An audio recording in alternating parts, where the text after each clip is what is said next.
naked author, Jason William Mitchiner, Galbraith, greatest author of my generation, GAOMG. I made a video the other week about how the ex tried to destroy me, destroy the relationship with my son with all these false allegations. You can check that out on YouTube. But when I was making the video, I saw myself sparring, and it was after I just broke my thumb and took the splint off.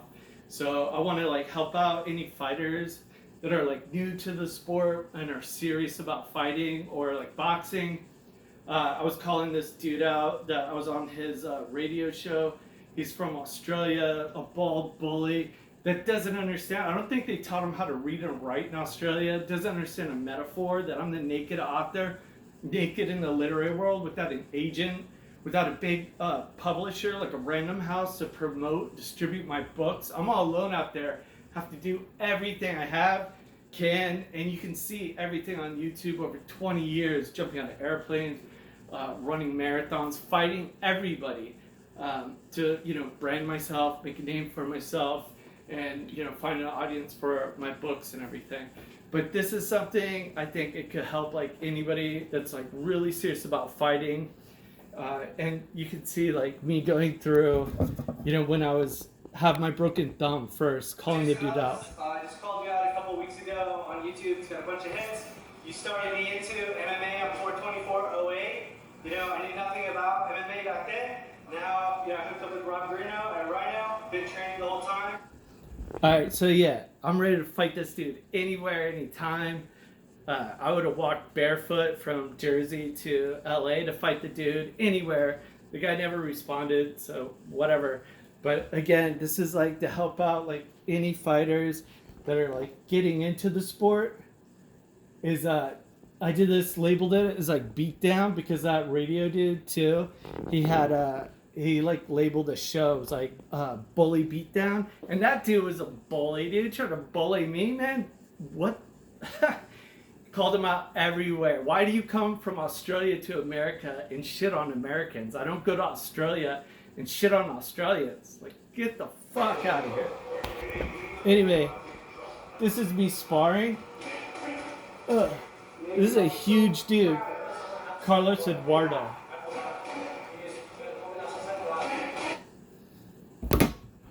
Alright, that dude's real big dude. Carlos Eduardo, pro fighter, fought John Bones Jones in the Cage of Fury. You can check that out, on YouTube as well. My thumb was broken. You can see in the video where I'm calling out that Australian bald bully. And my thumb just took the splint off. First day. Nobody in the gym will spar this dude. I will fight anybody at all my gyms, Verdum, CMC Pro Boxing, Rhino Fight Team, all gyms. Always will fight. Everybody knows, NA's the tough guy and all that type of stuff. But being the tough guy isn't always the smartest guy. And when I watch this video, dude, this is the first time I put headgear on to spar. Usually I hated headgear, never did that. I was so confident in my cannons here. That's my strength, or my hands. I have very heavy hands. So the only reason I put this headgear on, I just got my thumb, the splint taken off, and I'm the only person that will spar this dude. And they're all talking in Portuguese, tips about how to hit me harder. And I watched that video, dude. I take a beating, but it doesn't faze me. That's a one tough motherfucker, dude.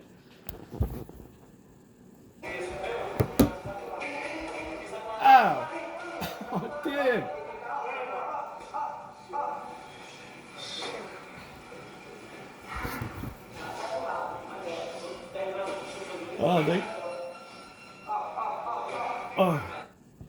I don't know. You can watch the rest of the video. I just called it Naked Author, Jason William Mitchiner, Naked Author Beatdown. Again, it was to get a response from this dude. But being the toughest guy, like I said, isn't always the smartest guy. Sparring that dude, right when I got my thumb, the split taken off, sucked, dude. And I learned from that sparring moment that your coaches, not all coaches are always going to be looking out for you. They're going to have new people that come in that might be younger. There could be more potential for that fighter you know, to make it into the UFC, to, you know, promote like their gym a lot more and all that type of stuff. So they're going to give that fighter a lot more attention. And, you know, somebody like me, you don't want to become just a body that I'm helping Carlos Eduardo get ready for, you know, his next fight, helping other dudes get ready. Like right after I had cancer surgery, my left arm, they chopped out all these lymph nodes, and I was like, dude, my left arm doesn't work that great. And, you know, I had to spar this dude getting ready for his fight.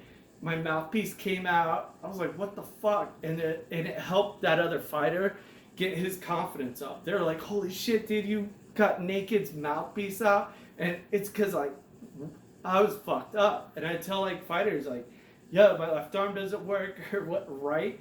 And nobody cared, dude. People just finally get their opportunity because I'm not at 100%. So what I'm saying is you need to definitely watch out for yourself.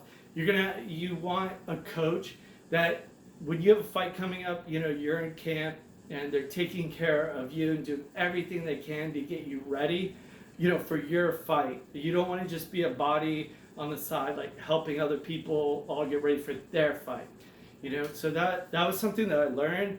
And when I had the biggest fight, you know, of my life after I came back from cancer and fought, it was at the Mansion Fights. I should be on like YouTube, but it was the first fight I had after coming back from cancer, and I didn't win that fight. I waited around forever. The ambulance people, the paramedics to like show up. I wasn't supposed to wear shin guards because I had fought 3 fights on the East Coast, and on the West Coast they said you don't have to fight if you have that. But when it came over, they were like, oh, for Camo Fight Team in Los Angeles, they were like, we don't count the East Coast. It doesn't transfer over. So then they had to find me shin guards. It was just a nightmare, everything about it. They asked me my fighting style, though, and I said I have the Hemingway fighting style, which was dope. You know, no other fighter has ever said that or will ever say that. You know, everyone's like jiu-jitsu, wrestling, box, blah, blah, blah. Mine was Hemingway fighting style. That was funny. And that fight was the greatest fight, you know, after I got done. I've said it before in other clips, but all the fighters, all those warriors going in the cage, they were all asking each other and, you know, asking me when I went by them, how'd you do, Naked? Is Naked okay? Did Naked get hurt? How did Naked do? Like, all of these warriors, and they're about to go battle each other, are all asking about me. They know, you know, I'm an older dude, whatever, maybe they know my whole story, coming back from cancer, all that type of stuff. I said it on the other clip, but I wanted to kiss all those warriors right on the forehead. They were just beautiful spirits, fighters, warriors. And that was the greatest fight of my life. Better than knocking out my opponent and running up on the cage in front of my partner, my girl, for over a decade. That was amazing.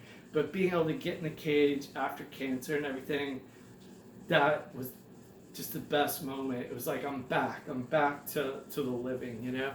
So anyway, you don't want to do that. Like my thumb just came out of a splint, and that's one of my favorite punches too, is an MMA glove. It doesn't cover your thumb, and I love to knock dudes out with a big overhand haymaker, you know, set it up, boom, knock them out.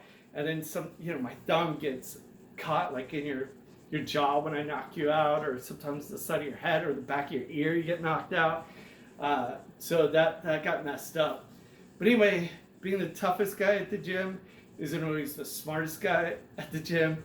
And make sure you have a good coach and you're in a good camp, and that they're really trying to help you, you know, get to your next level, whether it's like another fight or get to the UFC or whatever. You don't want to just be a body, you know, at the gym. So that's my advice.